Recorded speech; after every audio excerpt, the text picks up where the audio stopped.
जैसा कि last episode में हमने देखा कि टैंग शैन ने अपने जहर से मार्शल सोल हॉल को बेहोश कर दिया था और अब श्रेक स्कूल जीत गया था। सब बहुत खुश होते हैं और बीबी डोंग टैंग शैंग के पास आकर टैंग शैंग से इनका जहर निकालने को कहती है, जिस पर टैंग शैंग अब वहाँ जाकर उनका जहर निकाल देता है। उसने जहर तो निकाल दिया था, लेकिन अब भी उसके जहर का असर लॉन्ग टर्म होने वाला था, इसलिए मार्शल सोल हॉल वाले दुखी हो रहे थे और बीबी डोंग को भी गुस्सा आ रहा था। अब टैंग शैंग जहर निकालने के बाद वापस अपने टीचर्स के पास जाने लगती है, लेकिन तभी वो नोटिस करता है कि सभी बड़े बड़े ग्रैंड मास्टर जो यहाँ मौजूद हैं, वो सब जीवू की तरफ देख रहे हैं और जीवू थोड़ी डरती हुई नजर आ रही है। टैंग शैंग को समझ नहीं आता, लेकिन अब तुरंत होस्ट प्राइज अनाउंस करता है, जिसमें श्रेक स्कूल को 3 सोल बोन दी जा रही हैं। हालांकि श्रेक स्कूल का कैप्टन मिस्टर दाई है, लेकिन मिस्टर दाई टैंग शैंग को प्राइज रिसीव करने को कहता है, क्योंकि टैंग शैंग की वजह से ये लोग कंपटीशन जीत पाए हैं। अब टैंग शैंग प्राइज रिसीव कर लेता है, जिसके बाद वो एक सोल बोन को कैट गर्ल को दे देता है, क्योंकि पहली सोल बोन कैट गर्ल की पर्सनालिटी से मैच कर रही थी। दूसरी सोल बोन वो मोटू को दे देता है, क्योंकि मोटू को इससे उड़ने में हेल्प मिलेगी।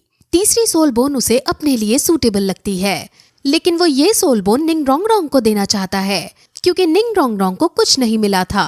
वो आखिरी सोल बोन को निंग रोंग रोंग को देने लगता है, लेकिन ग्रैंड मास्टर उसे रोकता है और कहता है कि तुमने जो एक मास्टर को मारकर सोल बोन ली थी, वो निंग रोंग रोंग के काफी काम आएगी, इसलिए वो सोल बोन तुम निंग रोंग रोंग को दे दो और इस सोल बोन को तुम रख लो।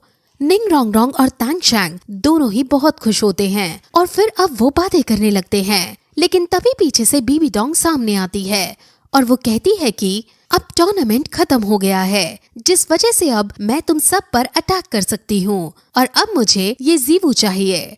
सब बीबी डोंग का इविल रूप देखकर शॉक हो जाते हैं और कोई भी समझ नहीं पाता कि आखिर बीबी डोंग को जीवू से क्या काम है।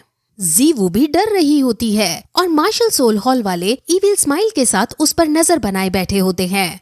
अब ग्रैंड मास्टर सामने आते हैं और उसे अपना कार्ड दिखाते हुए कहते हैं कि मैं मार्शल सोल हॉल का पुराना एल्डर हूँ और जीवू को सीज करने का रीजन मुझे पता होना ही चाहिए। जिस पर बीबी डोंग उत्तर देती है कि ये लड़की एक सोल बीस्ट है, जिसने ह्यूमन फॉर्म धारण की हुई है। ये सुनकर सभी लोग शॉक हो जाते हैं और अब हमें यहाँ से पता चलता है कि जीवू असल में ह्यूमन नहीं है, वो एक सोल बीस्ट है। जब कोई सोल बीस्ट पुराना यानी बहुत ज्यादा बुढ़ा हो जाता है, तो उसके पास ह्यूमन फॉर्म लेने की शक्ति आ जाती है। हालांकि ह्यूमन फॉर्म लेने के बाद सोल बीस्ट को अपनी कल्टीवेशन पावर खोनी पड़ती है और इसीलिए जीवू एक ह्यूमन जितनी ही स्ट्रॉन्ग थी। ये देखकर सभी बच्चे चौंक रहे होते हैं। तभी टैंग शैंग बताता है कि उसे ये बात पहले से ही पता थी। जब उसकी पर्पल जेमिनी अपग्रेड हुई थी, तब उसे जीवू के सोल बीस्ट होने का पता चल गया था। डीन ग्रैंड मास्टर को ये इसलिए नहीं पता चल पाया था क्योंकि जीवू के पास लव सिक हब थी, जो उसके सोल बीस्ट वाले ऑरा को छुपा रही थी। जीवू की सोल बीस्ट वाली स्पिरिट रिंग बहुत ज्यादा शक्तिशाली थी, क्योंकि अगर वो शक्तिशाली नहीं होती तो जीवू ह्यूमन फॉर्म ले ही नहीं पाती।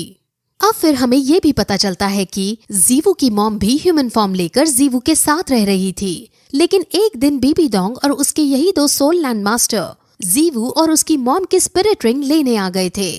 जीवू की मॉम ने बहुत फाइट की थी अपनी बेटी को बचाने के लिए। उन्होंने बीबी डोंग से लोहा लिया, लेकिन अंत में वो हारने लगी। उन्होंने जीवू से यहाँ से भाग जाने को कहा और जीवू वहाँ से भाग निकली। जीवू के भाग जाने के बाद जीवू की मॉम ने सुसाइड करने का डिसाइड किया, क्योंकि सुसाइड करने के बाद बीबी डोंग को स्पिरिट रिंग्स हासिल नहीं हो पाती। लेकिन इससे पहले कि वो सुसाइड कर पाती, बीबी डोंग ने उन्हें मार डाला और उनकी सोल रिंग ले ली। और जीवू के बचाव में अर्लॉन्ग ग्रैंड मास्टर और डीन सामने आकर आयरन गोल्डर रिंग को फॉर्म करते हैं और पॉइजन मास्टर भी उनकी मदद करने की कोशिश करता है। अंकल स्वॉर्ड भी बच्चों को बचाने की कोशिश करते हैं, लेकिन मार्शल सोल की पावर के आगे उन सभी की पावर्स फीकी पड़ रही थी। अब जीवू जब ये देखती है कि उसकी ये वाली मॉम यानी अर्लॉन्ग खतरे में है, तो वो सेम गलती दोबारा नहीं दोहराना चाहती है और वो इस बार भागने की बजाय खुद को सरेंडर करने का डिसाइड करती है और रोते रोते बीबी डोंग के सामने जाती है। अब बीबी डोंग बहुत खुश होती है और उसको मारने के लिए उस पर अटैक करती है।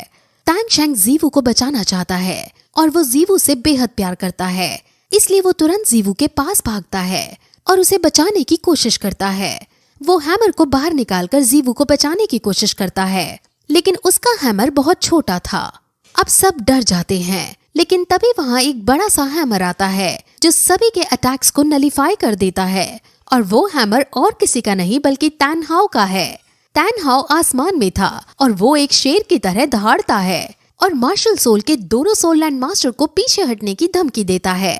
ये सीन बहुत गूस बम्स देने वाला था, क्योंकि उसकी एंट्री इस मौके पर बहुत आइकॉनिक लेवल की थी। तैंग हाओ को देखकर बीबी डोंग डर जाती है और उन दोनों सोल लैंड मास्टर का भी फेस देखने लायक था। लेकिन अब बीबी डोंग अपनी मार्शल सोल की इज्जत यूं ही नहीं गवा सकती थी और वो तीनों लोग अब तैन हाओ पर अटैक करते हैं। वो तीनों कॉन्टिनेंट की सबसे बड़ी पावर थी और वो तीनों एक साथ अटैक करते हैं और तैंग हाओ भी अपनी फुल स्ट्रेंथ के साथ उन पर अटैक करता है और इस स्ट्राइक में बहुत ज्यादा एनर्जी प्रोड्यूस होती है, जिससे सारे बच्चे बेहोश हो जाते हैं और बीबी डोंग और उसके दो सोल लैंड मास्टर बहुत ज्यादा घायल हो जाते हैं। ये देखकर ग्रैंड मास्टर बहुत शॉक होता है, क्योंकि तैंग हाओ सिर्फ थोड़ा सा ही इंजर्ड हुआ था और वो अब तैंग शैंग और जीवू को अपने साथ ले जाता है। बीबी डोंग दांत पीसती रह जाती है और अब उसके पास श्रेक स्कूल के बाकी लोगों को मारने का कोई कारण नहीं था, इसलिए वो उन्हें यहाँ से जाने देती है और अब सभी सेक्रेट टेम्पल से चले जाते हैं। Secret temple martial soul hall की आन बान शान थी, लेकिन वो अब यहाँ तबाह हो चुका था, जिसे देखकर ग्रैंड मास्टर समझ जाता है कि मार्शल सोल हॉल अब चुप बैठने वाली नहीं है और अब आगे तैंग शैंग के लिए बहुत परेशानी आने वाली है। लेकिन अब वो अपने पापा के साथ था, इसलिए ग्रैंड मास्टर राहत की सांस लेते हैं। अब श्रेक स्कूल वापस जा रहा था और सभी बच्चे तैंग शैंग के पापा की तारीफ कर रहे थे और मोटू ने तो उन्हें अपना हीरो भी बना लिया था। डीन भी अब कहता है कि अगर तैन हाओ वहाँ नहीं आता तो आज हम सब जिंदा नहीं होते। अब चीफ निंग उन सभी से विदा लेती है और वो अपनी बेटी को वापस ट्राइब में ले जाने लगती है, क्योंकि अब सभी ग्रेजुएट हो चुके थे। ऑस्कर भी वहाँ आकर उनसे की बाओ एम्बर ट्राइब ज्वाइन करने की परमिशन मांगता है, जिस पर चीफ निंग खुशी खुशी हाँ कर देते हैं, क्योंकि वो तो चाहते ही थे कि उनके ट्राइब में ऐसे टैलेंटेड बच्चे आए। निंग डोंग डोंग भी सोचती है कि अब मुझे इसे वो रूल समझा ही देने चाहिए। ये रूल्स क्या हैं वो आगे पता चलेंगे। चीफ निंग अब बाकी बच्चों को भी अपने एम्पायर में इनवाइट करते हैं, लेकिन मिस्टर दाई उनको धन्यवाद कहते हुए बोलते हैं कि वो और कैटगर्ल अपने एम्पायर में जाकर रहेगी। और मोटू भी कहता है कि वो तैंग शैंग की तरह ही फ्री रहना चाहता है और वो दुनिया घूमने के बाद श्रेक स्कूल में वापस आकर यहाँ सेवा प्रदान करेगा। डीन मोटू की बातें सुनकर इमोशनल हो जाता है और अब सब एक दूसरे से फेयरवेल लेते हैं। ये सीन सच में बहुत ज्यादा इमोशनल करने वाला है। चीफ निंग सभी को उनके ब्राइट फ्यूचर के लिए विश करते हैं और अब सभी लोग अलग अलग होकर अपने अपने रास्ते निकल जाते हैं। वहीं हम जीवू को देखते हैं, जो बेहोशी की हालत से खड़ी होती है और वो अपने सामने तैंग शैंग को बेहोश पाती है और फिर वहाँ वो तैन हाओ को देखती है। वो तैन हाओ को ग्रीट करती है, लेकिन तैन हाओ उदासी के साथ उसे कहता है कि मैं एक सोल लैंड मास्टर हूँ और मुझे तुम्हें बंदी बनाना चाहिए और तुम्हें मारकर तुम्हारी स्पिरिट रिंग तैंग शैंग को देनी चाहिए ताकि तैंग शैंग स्ट्रॉन्ग हो सके, लेकिन मैं ऐसा नहीं करूँगा।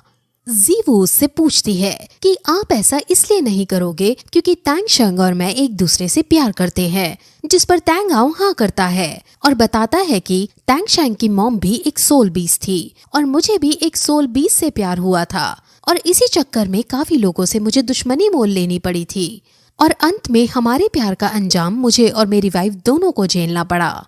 मेरा बेटा अभी इतना स्ट्रॉन्ग नहीं है जो दुनिया से दुश्मनी मोल ले पाए, इसलिए तुम्हें अब उसके जागने से पहले यहाँ से स्टार दो फॉरेस्ट में जाना होगा। वो फॉरेस्ट तुम्हारे लिए सेफ होगा और तुम वहाँ शांति से रह सकोगी। जीवू तैंग शैंग से बहुत ज्यादा प्यार करती थी और वो बहुत रोती है, लेकिन उसे पता था कि जो कुछ तैंग हाओ कह रहा है वो सब सच है और इस वजह से वो रोते रोते वहाँ से चली जाती है। अब थोड़ी देर बाद तैंग शैंग की आंख खुलती है और वो अपने पापा को देखकर बहुत खुश होता है और फिर अपने आसपास जीवू को देखने लगता है, जिस पर उसके पापा बताते हैं कि वो अब जा चुकी है और ये सुनकर तैंग शैंग के होश उड़ जाते हैं और फिर यही ये एपिसोड खत्म हो जाता है।